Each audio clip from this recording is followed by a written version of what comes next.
సుస్వాగతం. పవన్ కళ్యాణ్ యూత్ కి బాగా దగ్గర చేసిన చిత్రం ఇది. ఈ చిత్రంలో తండ్రి కొడుకుల మధ్య రిలేషన్షిప్ చాలా ఫ్రెండ్లీగా చూపించారు. ఇప్పట్లో కొంచెం పర్లేదు కానీ ఒకప్పుడు తండ్రి అంటే ఒక టైగర్ లేకపోతే ఒక అనకొండ లాగా చూసేవాళ్ళు. ఎందుకంటే తండ్రులు పిల్లలతో అంతే స్ట్రిక్ట్గా ఉండేవాళ్ళు కాబట్టి. అయితే ప్రజెంట్ చాలా వరకు ఇలాంటి దూరం తగ్గింది.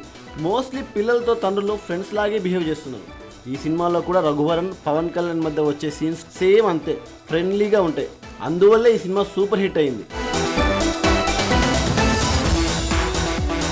అంతేకాదు అప్పట్లో చాలామంది తండ్రి అంటే ఇంత ఫ్రీగా ఉండాలిరా, ఒక ఫ్రెండ్లా ఉండాలి, మా నాన్న ఉన్నాడు అస్సలు మాట్లాడు, చాలా సీరియస్గా ఉంటాడు నాతో అంటూ కౌంటర్స్ వేసిన అబ్బాయిలు కూడా ఉన్నారు. ఇలాంటి అద్భుతమైన సినిమాలో అందాల నటుడు శోభన్ బాబు పవన్ కళ్యాణ్ తండ్రిలో యాక్ట్ చేస్తే ఎలా ఉండేది?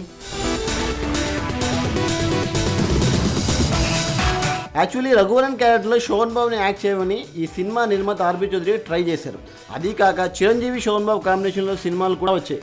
మరి ఇలా చేస్తే బాగుంటుందని ఆర్బీ చౌదరి ఇంటెన్షన్. అయితే సినిమాలో నటించకూడదని డిసైడ్ అయిన శోభన్ బాబు ఈ క్యారెక్టర్ని రిజెక్ట్ చేశారు.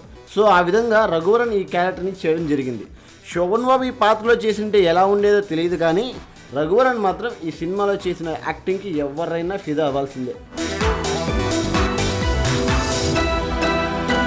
మీకు ఈ ఛానల్ నచ్చినట్టయితే సబ్స్క్రైబ్ మూవీ వాల్యూమ్.